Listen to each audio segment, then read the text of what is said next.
Here's a little bit of a history lesson for you. Do you know the difference between a serial killer, a mass murderer, and a spree killer? Well, today we are in Lincoln, Nebraska, a place I never thought that I'd ever get to visit. Today we're going to be visiting the final resting place of a spree killer that has captured my attention ever since I fell in love with true crime, a guy by the name of Charles Starkweather. In the cattle town of Douglas, Wyoming, end of the trail for a smart aleck gunman. Components of his arsenal are shown here after he was taken into custody. A trail of 11 killings from Lincoln, Nebraska into Wyoming. A 3-day spree until Charles Starkweather, 19, landed behind prison bars. A News of the Day correspondent with 16mm camera made these scenes of Starkweather, which were enlarged for your theater screen.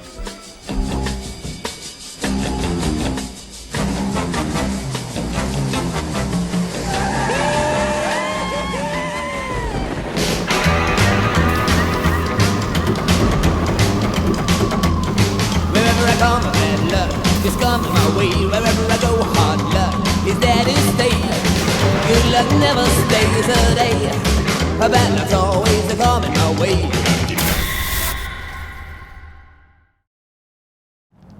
First off, let's talk about serial killers. They kill more than one person, more than two people, over a period of time. They have a cool down period, and then they come back and they kill again. Usually, there's some sort of pattern. Mass murderers, mass killers, they usually kill 2 or more people in one location, whether it's over an hour or 2, or a couple days or a couple weeks, the same location, no cool down time. Spree killers, however, basically, think of like killers on the run, right? So right now we're in Lincoln, Nebraska. Now, if Jessica and I decided to go on a killing spree from here to California with no money in our pocket, we would rob and kill people as we go to get from point A to point B, where it's just a constant killing high with no cool down whatsoever. Well, in December of 1957 to January of 1958, 19-year-old Charles Starkweather went on a killing spree that went from Nebraska to Wyoming, where he was caught in a high-speed chase. Along with him was his 14-year-old girlfriend, a woman by the name of Caril Ann Fugate. Now, chances are, unless you are a true crime junkie and have fallen down the rabbit hole that is true crime, you probably have no idea who Charles Starkweather and Caril Ann Fugate are. But, you ready for it? If you've seen the movie Natural Born Killers, Mickey and Mallory Knox, based off of Starkweather and Fugate. Ever seen the movie The Frighteners, Peter Jackson's Tale, starring Michael J. Fox? Yes. Jake Busey, Gary Busey's brother. Him and his girlfriend in that movie are based off of Starkweather and Fugate. Put the gun down, son. The law is on its way. What's the score, Patty? 11. That's the same as Starkweather's.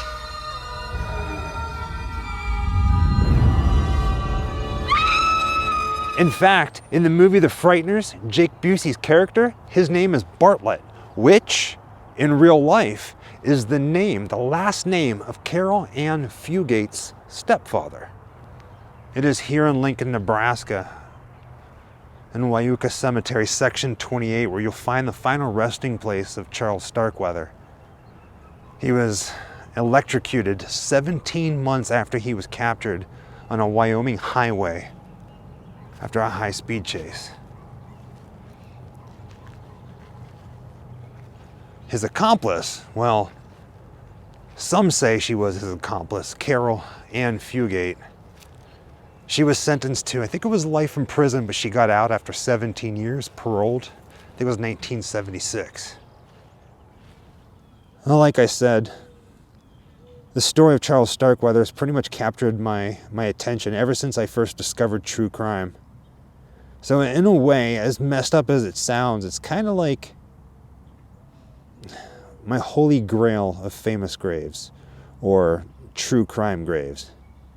Charles Starkweather, November 25th, 1938 to June 25th, 1959. Rest in peace. To this day, in all of the different interviews that I've seen of Caril Ann Fugate, she swears that she was innocent, that she had absolutely nothing to do with the murders, including that of her mother and her stepfather and her 2-year-old baby sister. Not yet 15, she would be the youngest girl in the United States ever to be tried for first-degree murder. This interview on a local television station was an extraordinary prelude to an extraordinary trial.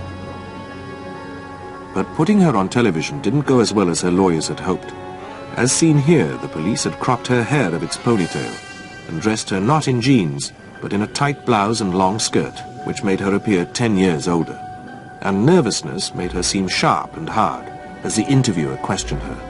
Why do you think he would even implicate you in that if you didn't have anything at all to do with it? Why do you think he'd want to implicate you? Well, by now I'm sure he hates me for running away. He's trying to make it look like I'm just still doing things. Did you ever break down and cry and beg Charlie to let you go or anything like that? Yes, I cried all the way.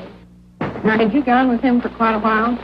Yes, I'd went with him a year before, and then I told him I didn't want to see him again, but he came back. And after that Sunday, I went with him, and then I kept counting delays.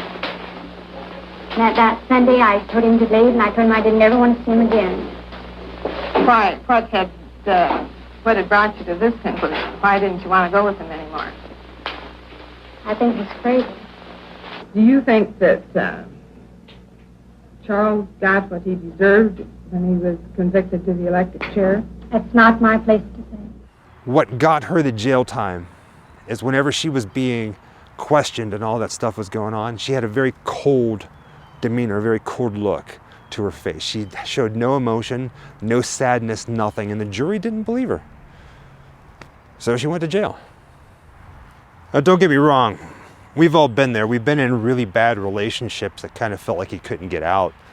There are relationships out there where women can feel like they're trapped or like they're part of prisoners, or they become scared of the person they're with. Now, according to Caril Ann Fugate, her and Charlie Starkweather split up. They weren't seeing each other anymore. And she came home from school one day, opened the front door to the house. Charlie Starkweather was behind the door with a gun. As soon as she came inside, he put the gun to her mouth and said, "You're gonna do what I tell you, or else I'm gonna kill your parents." Again, no evidence that she did anything. But here's the thing. Charlie Starkweather did kill Caril Ann Fugate's parents. Whether she knew about it or not, he did. Showed up at the house.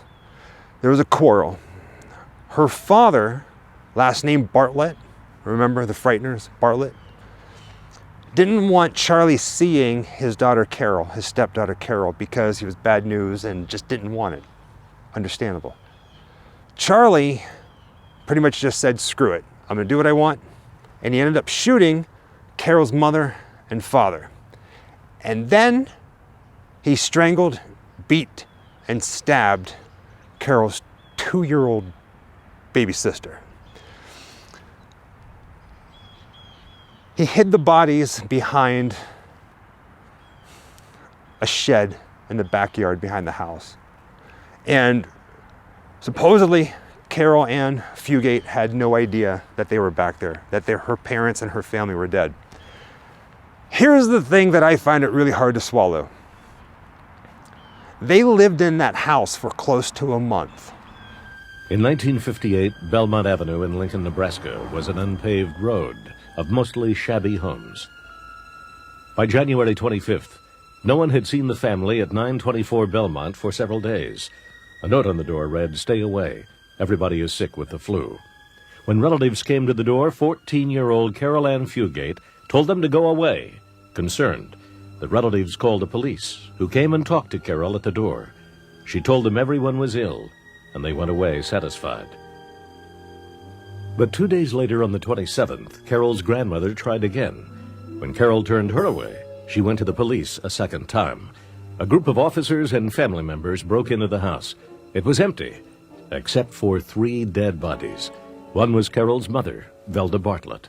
Another was her second husband, Marion, 20 years her senior.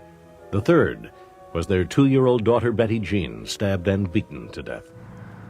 And there's the graves of Caril Ann Fugate's family. Last name Bartlett, Marion S., Betty Jean, and Velda. Marion was the dad, Velda was the mother, and Betty Jean, she was the little sister. Crazy. When they got caught in Wyoming, they tried to rob somebody. It went bad, and the cops came, and Caril ran out of the vehicle and started running, saying, it's Starkweather, he's here, he got me, get him, get him, get him. And Charles Starkweather took off down the highway in Wyoming in a high-speed chase. It was like 110 miles an hour or something like that. Well, since discovering the last 3 bodies, which makes a total of 9 that we know of so far, Mayor Martin and I have made an appeal for all adjoining counties, including Omaha, to send all available help they can to Lincoln. It is our opinion that the car is still in this vicinity.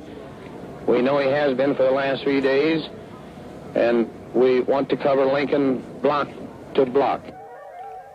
But Starkweather and Fugate were heading toward Wyoming. As they sped across the state line, the radio announced that the police were searching for the car they were driving. It was Merle Collison's bad luck to be taking a nap in his Buick as the couple drove along Highway 20. Starkweather fired a shot through his rear window. As Collison opened his door, he was killed by 9 more shots. But Starkweather had trouble releasing the brake. When a passing motorist stopped to help, the young killer threatened him, and the 2 men wrestled for the gun. By chance, a deputy sheriff pulled up. Starkweather jumped back in the Packard and roared off alone. With patrol cars on his tail, he sped through the city of Douglas at up to 120 miles an hour, leaving Caril Ann Fugate behind, begging the police to save her. Finally, bullets smashed through the Packard. Nicked by flying glass and believing himself shot, Starkweather pulled over and gave himself up. And so, after 10 slayings in 8 days, Charles Starkweather was at last in jail. Now, of course, other victims are here in the cemetery as well. Sadly, the cemetery is getting ready to close. We got here to Lincoln, Nebraska a little late. They close in about 10 minutes, so we kind of have to cut this short. The house that Caril Ann Fugate's parents and her baby sister were killed in has been torn down. A new building, it's like a duplex, has been built there. I think it was built in 1994. I looked, I was going to go there and show that and see if you can see anything like the shed behind, but it's not. So Fugate's family is right over here. And about 3 sections down this road is Charlie Starkweather. Again, I mean, if you think about it, it's weird. If you read up on Charlie Starkweather and what he did and what him and supposedly Caril Ann Fugate did, he pretty much said, she's a liar, she was a part of it, she did a lot of it. And then she said, no, he's a liar, he did all of it, I did nothing. Natural born killers, there's that one scene where Juliette Lewis is getting ready to go to a John Lee Hooker concert, and Woody Harrelson shows up at the doorstep with a bag of meat and it's spilling out everywhere. Mallory's father and mother.